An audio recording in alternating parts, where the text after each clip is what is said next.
literally elements of a short story, A Very Old Man with Enermous Wings. The first literary element is setting. Setting of place in this story is Pelayo's courtyard, where Pelayo found the old man with Enermous Wings, and Undivine Sea, where Pelayo threw the crabs into the sea. Setting of time in this story is December, winter, and 7 o'clock. December and winter is the month and season when the story happened, while 7 o'clock is the time when Father Gonzaga arrived in Pelayo's house. The next literal element is character. In this story, there are 7 characters.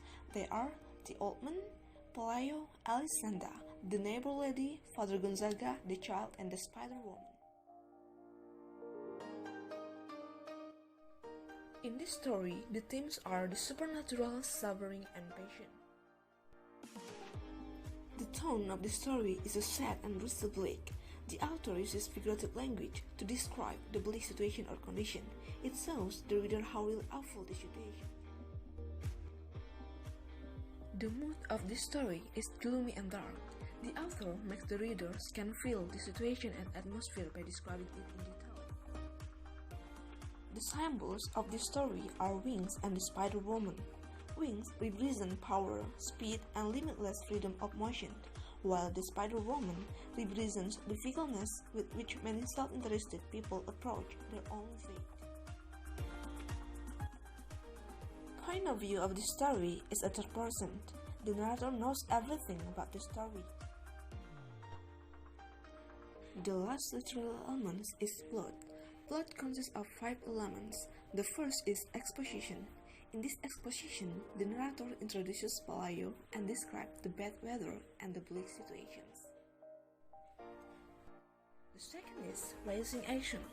The rising action of the story is when Elisenda starts charging admission to see the old man, and she and her family become rich because of that.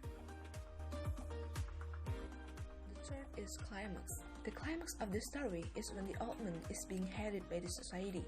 They don't respect the old man and treat him like an animal.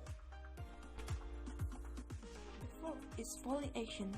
The falling action of the story is when the society become not interested to the old man because of the spider woman.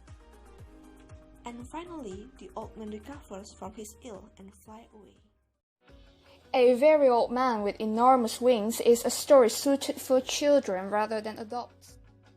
That is because this story uses light and easy to understand language, and also the story invites its readers to use their imaginations. Children's minds are still full of imagination and unaware of the truth just yet, so the story will be more impressive if it is brought for them to read. The children would definitely love the fantasy aspects of the story and the magical attributes that were presented in the story. For example, the winged man who resembled an angel. And they would hate the spider with a maiden's head character because that character would be perceived as scary in their eyes. They would also hate the unfair treatment the angel got because the children are still pure, and that would make them have bigger sympathy and stronger sense of justice than adults. The story mostly tells us about the inability of adults to perceive and respect the miraculous world. It can be seen in the story where Pelayo and Elisenda used the winged man for their benefits rather than help him and respect him for the way he is. If Pelayo, Elisenda, and the community were children, the story would have turned out differently. The children would appreciate the winged man more because it is in their nature to be pure and innocent. The narrator of this story uses the third-person point of view. Pelayo is the husband of Elisenda and also the guy who found the old man. He is one of the antagonists, greedy, selfish, and lazy. He abused the winged man for money and quit his job afterward. Elisenda is the wife of Pelayo, also one of the antagonists, manipulative, greedy, and cold-hearted. She convinced Pelayo to charge the people who wanted to see the angel. After they are rich, Elisenda wanted the old winged man gone. On the other hand, the child of Pelayo and Elisenda is a flat character. The child was running a fever as a newborn, then cured miraculously when the wingman arrived, and he was the only one who didn't treat the wingman cruelly. The wingman is an old man with damaged enormous wings. He is the protagonist. He is kind and patient. He also speaks in a dialect that no one understands. A realistic story is a story that resembles real life in such a way and enables the readers to relate to it based on their real-life experiences. If it includes magical events and supernatural experiences, the ways to make it feel realistic are: first, make it real similar to magical events and supernatural experiences that happen in real life. For example, the Tatung parade where people are possessed by their ancestors' spirits. This way, the readers can compare it to the ones that really exist in the real world.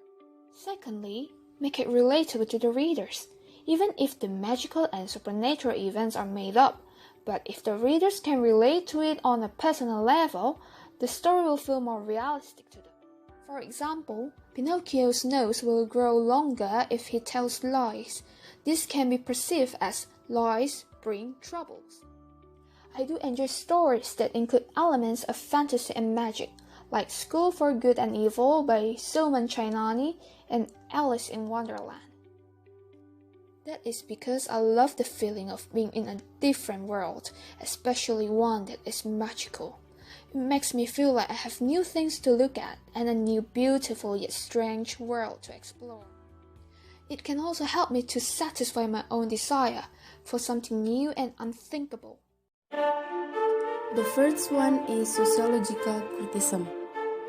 As we know, in sociological criticism, aspects that are followed are people lives, how people respond to differences in social life. In this short story, it is very clear how the community's attitude towards something new or something different, or how is the attitude of the community in accepting differences. In the story, it is depicted how people accept old men and female spider who are not like a human, or they are different from the other humans. If we look at the attitude of the married couple in the story with the community, they treat the old and the spider woman like pets, and how they use the uniqueness of the old man and the spider woman for their pleasure. Sociological criticism tends to criticize universal things in life, and in this case, religion also become one of the highlights in life. Their symbols in religion are often represented something that concerns universal. In this short story, there are two symbols that we see. The first one is the wings from the old man, and the second one is the spider, or the woman who become a spider. Wings are often represented with strength, speed, and grandeur. In the third story, the old man has very large wings. In belief of Christians, wings associate with angels who have a perfect face and clean from stains. But in this story, the author depicts an angel with an old, dirty face and does not understand the language that should be known by angels, what we call Latin.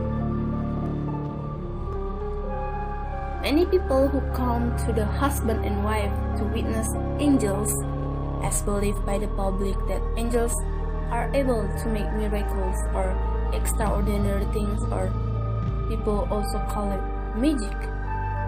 We can see from this incident that people in this third story are people who have a religion but do not have faith in that religion.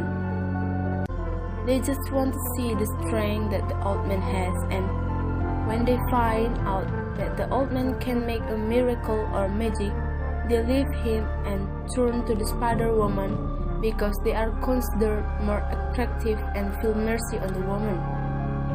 The author wants to criticize people's life in terms of religion. that we always find that many people who have religion but do not have the soul in their religion. People tend to believe more in things that if say to really happen, even though it will hurt, and the important things is proven and can satisfy the sense curious of them. The Spider Woman represented disorder or anxiety in beliefs, where the people themselves are more interested in what they find very attractive. In the story, they leave the old man knowing the fact that he is not like the angels that think, so they cannot satisfy what they believe about the angels. And from this situation, the author described the truth of people who have the religion without faith. They only believe in something very interesting like magic, rather than something that in belief but does not give satisfaction of them. In the story also criticizes what is happening nowadays, where people are more interested in the things that smell of magic, without understanding the concept of the situation. The first one is sociological criticism.